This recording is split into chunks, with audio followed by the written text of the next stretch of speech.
కథను సిట్టు అధికారులు టీడీపీ ఆఫీసులో కూర్చుని రాసి తయారు చేస్తున్న ఛార్జ్షీట్లు, అందులో ఎవరు నచ్చితే వాళ్ళ పేర్లు రాసుకున్నారు, జగన్మోహన్ రెడ్డి పేరు పెట్టారు.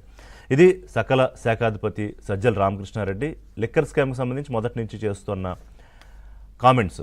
ఇప్పుడు తాజాగా సజ్జల భార్గవరెడ్డి అంటే సజ్జల రామకృష్ణారెడ్డి కుమారుడు పేరు లిక్కర్ స్కామ్లో బయటపడింది. ఇన్నాళ్ళు ఒక చర్చ ఏంటంటే అన్నిట్లోనూ సంబంధం ఉన్న సజ్జల రామకృష్ణారెడ్డి అంటే దాదాపుగా the mouth piece of the former CM ex CM Jaganmohan Reddy ఏం మాట్లాడాలనుకున్నా సజ్జల రామకృష్ణారెడ్డి ద్వారానే అది బయటకు వస్తుంది. మరి ఇంత పెద్ద లిక్కర్ స్కామ్లో ఆయన పాత్ర లేదా అని చాలా చర్చ జరిగింది. విజయసాయిరెడ్డి ఎప్పుడైతే జగన్మోహన్ రెడ్డితో విభేదించి బయటకు వచ్చిన తర్వాత సిట్టు విచారణ వేసిన తర్వాత ఆయన సాక్షిగా పిలిచారు. ఆయన ఇస్తున్న సమాచారాన్ని బట్టి అంటే అప్పటికే కొంత అధికారులు కొంత సమాచారం సేకరించారు. బట్ విజయసాయిరెడ్డి అందులో కీలక పాత్రధారి ఆ పార్టీలో అప్పటి ప్రభుత్వంలో. ఇప్పుడు కూడా ఆయన పాత్ర లేదనేవి సిట్టు ఏం తేల్చలేదు. ఆయన సాక్షిగా మాత్రమే ఇంకా పిలుస్తోంది. బహుశా తర్వాత మిగతా ఏమైనా బయటపడతాయేమో చూడాలి. అయితే సజ్జల భార్గవరెడ్డి పేరు ఎందుకు బయటకు వచ్చింది, అసలు మద్యం కుంభకోణంతో ఆయన పేరుకు లింక్ ఏంటి అనే దానికి సమాధానం ఏంటంటే చెవిరెడ్డి భాస్కర్ రెడ్డి కొడుకు చెవిరెడ్డి మోహిత్ రెడ్డి. అసలు చెవిరెడ్డి భాస్కర్ రెడ్డి మొదటి నుంచి కూడా నా తండ్రికి నా సోదరుడికి మద్యం విషయంలో జరిగిన అనుభవాలు నాకు చాలా చేదు అనుభవాలు, అసలు నాకు లెక్కరికి ఎక్కడ సంబంధం లేదు, వ్యాపారాలు చేయను అన్న మనిషి ఆ లెక్కర్ దొంగ సొమ్మును ఎన్నికలకు తరలించడం దగ్గర నుంచి బయట దేశాలకు రూట్ చేయడం దగ్గర నుంచి చాలా చాలా క్రూషియల్ రోల్ చెవిరెడ్డి భాస్కర్ రెడ్డిది. మరి తండ్రి పాత్ర ఉంది కాబట్టి అందులో కొంత పాత్ర కొడుకు కూడా తీసుకోవాలి కదా. చెవిరెడ్డి మోహిత్ రెడ్డి, సజ్జల భార్గవరెడ్డి, ప్రద్యుమ్న ఈ పేరు ఇప్పుడు కొత్తగా తెర మీదకి వచ్చింది. వీళ్ళ ముగ్గురు పార్ట్నర్స్. ఆ కంపెనీల పేర్లు ఏవో ఉన్నాయి. ఇప్పుడు ఎన్ని కంపెనీల పేర్లన్నా పెట్టుకోవచ్చు. అదేంటి Bheem space LLP, CMR projects, ఏవో రకరకాల పేర్లతో పెట్టారు.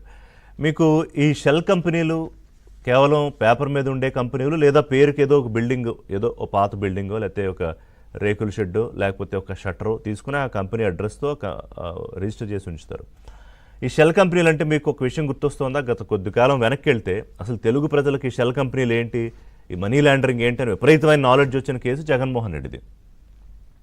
అప్పట్లో ఆయన క్విడ్ ప్రోకో డిసప్రోప్రియేట్ అసెట్స్కి సంబంధించి ఈ షెల్ కంపెనీలే ఎన్నో కంపెనీలు వాటితో పేరు పెట్టుకోవడం, రూట్ చేసేయడం, మనీ లాండరింగ్ చేయడం, సరిగ్గా అదే రూట్లో వీళ్ళందరూ. కాకపోతే జగన్మోహన్ రెడ్డి బయటికి చెప్పారు. మీకు గుర్తుంటే కొద్ది రోజుల క్రితం ఈ లిక్కర్ స్కామ్లో ఉన్న దొంగల పేర్లు చెప్తూ ఆయన అసలు వీళ్ళకి ఏం సంబంధం అని చెప్తూ మిథున్ రెడ్డి, చెవిరెడ్డి మోహిత్ రెడ్డి, అప్పుడు సజ్జల భార్గవ పేరు రాలేదు. వీళ్ళందరూ యువకులు నా ప్రేరణతో రాజకీయాల్లోకి వచ్చారు, వాళ్ళందరినీ అనవసరంగా ఇరికిస్తున్నారని. ఎస్, ఆయన ప్రేరణతో వచ్చారు కాబట్టే అదే ప్రేరణతో ఈ స్కాములు కూడా చేస్తున్నారు. అదే ప్రేరణతో ఈ డొల్ల కంపెనీలు, షెల్ కంపెనీలు, సూట్ కేస్ కంపెనీలు, దీనికి రకరకాల పేర్లు ఉన్నాయి. అవన్నీ పెట్టుకుని మనీ రూటింగ్. ఈ రూటింగ్ ఎలా జరుగుతుందంటే ఆఫ్రికా దేశాలకు జరుగుతుంది, దుబాయ్కి జరుగుతుంది, ఇంకా కొన్ని పేర్లు అసలు మనం ఎప్పుడు వినని దేశాలకు జరుగుతుంది. అక్కడ పెట్టుబడులు పెట్టి వ్యాపారాలు చేస్తారు. అక్కడ కూడా ఏముండదు. అక్కడికి వెళ్ళి విచారిస్తే అక్కడ కూడా ఏదో ఒక డబ్బా షాపు, రేకుల షెడ్ ఏదో ఉంటుంది. దిస్ ఈజ్ జస్ట్ ఈ రూటింగ్ చేయడానికి ఒక మార్గం అంతే ఇది. సో ఇప్పుడు నిన్న కూడా సజ్జల ప్రెస్ మీట్ పెట్టి ఏమంటారు, అసలు ఏం సంబంధం, ప్రద్యుమ్న అసలు లోకేష్కి ఎప్పుడో ఆయన ఎక్కడో ఏదో ఛానల్లో డైరెక్టర్ట, ఆ లోకేష్కి ఫ్రెండ్, ఇప్పుడు లోకేష్ని ఇందులో పెడతారా అని. అంటే ఆయన బాగా వితండవాదం చేస్తాడని ఆయన అనుకుంటాడు. అంటే సిట్టు మొత్తం పూర్తి స్థాయిలో విచారణ చేసి పక్కా ఆధారాలతో ఇప్పుడు నిన్న గురువారం చెవిరెడ్డి మోహిత్ రెడ్డి ఆఫీసు అలాగే ఇళ్లలో దాడులు చేస్తే అక్కడ చాలా దొరికాయి. ఇంకా ఆయన ఏమంటాడంటే మాకు అసలు దీంతో సంబంధం లేదు, మాదంతా ఏదో చిన్నది, ఒక 50-60 కోట్ల వ్యాపారం, మీరు అనవసరంగా ఇరికిస్తున్నారు అని. ఇప్పుడు వీళ్ళది ఈ లిక్కర్ సొమ్ము అందులో కొంత బయటికి రూట్ అయింది, కొంత భూదందా అంటే చాలా తక్కువ రేటుకి భూములు కొనడం, రియల్ ఎస్టేట్ వ్యాపారం చేయడం తప్పు కాదు, కానీ ఏ డబ్బుతో కొన్నారు, దాన్ని మళ్ళీ ఎవరికి ఎంత కమ్మేశారు. ఇందులో ఇప్పుడు అరబిందో కంపెనీ పేరు కూడా వచ్చింది. అక్కడి నుంచి మళ్ళీ ఆ డబ్బు ఎక్కడికి రూట్ అయింది. ఇట్స్ ఎ బిగ్ నెక్సెస్ అనమాట. నేను చాలా సందర్భాల్లో చెప్తా, ఒక భారీ క్రిమినల్ వెబ్ సిరీస్లు మనం చూస్తాం కొన్ని, దానికి ఏమాత్రం తక్కువ కాదు, ఇంకా ఒక మెట్టు ఎక్కువే ఉంటుంది ఈ లిక్కర్ స్కామ్. ఇది ఒక స్పెషల్ కేస్ స్టడీ. సో పైకి ఒక 3,000 కోట్లు 4,000 కోట్లు కనిపిస్తూ అన్నా తెలుగుదేశం పార్టీ నాయకులు చెప్పేదాన్ని బట్టి దాదాపు ఒక 90,000 కోట్లకు పైనే ఈ స్కామ్ జరిగింది అనేది. సరే, విచారణ అయితే జరుగుతోంది. ఇప్పటికిప్పుడు ఇంకా అందులో జగన్మోహన్ రెడ్డి ఏమైంది, అరెస్ట్ ఏమైంది అని చాలామంది సోషల్ మీడియాలో కూడా మాట్లాడుతూ ఉంటారు. దాని ప్రాతిపదికగా సిట్టు అధికారులు విచారణ చెయ్యరు. ఇవాళ 12 మందో 13 మందో జైల్లో ఉన్నారు. వాళ్ళ బెయిల్లు కూడా రద్దు అవుతున్నాయి.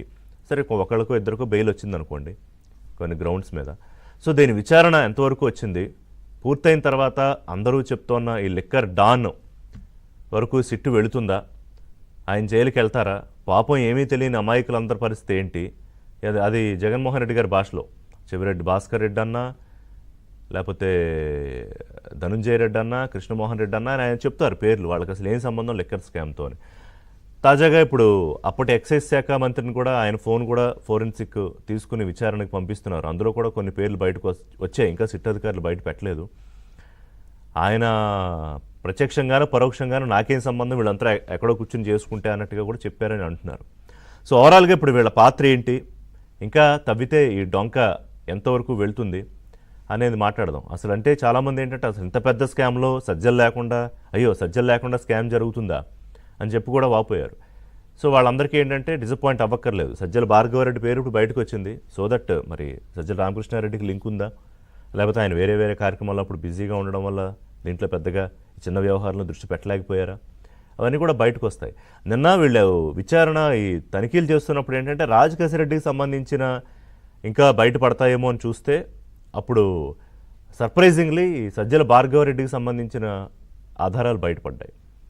సో వాళ్ళు ఎంత బుక్కాయిస్తున్నా కూడా సిట్ అధికారులు పూర్తి స్థాయిలో దర్యాప్తు చేసే ఆధారాలతో సహా నివేదికలు బయట పెడుతున్నారు. కాబట్టి ఏం జరుగుతుంది, ఇది ఎంతవరకు వెళ్తుందనేది చూద్దాం. సో బ్రేక్ తీసుకుంటా, బ్రేక్ఫాస్ట్ షోలో బ్రేక్ తర్వాత దీనికి సంబంధించి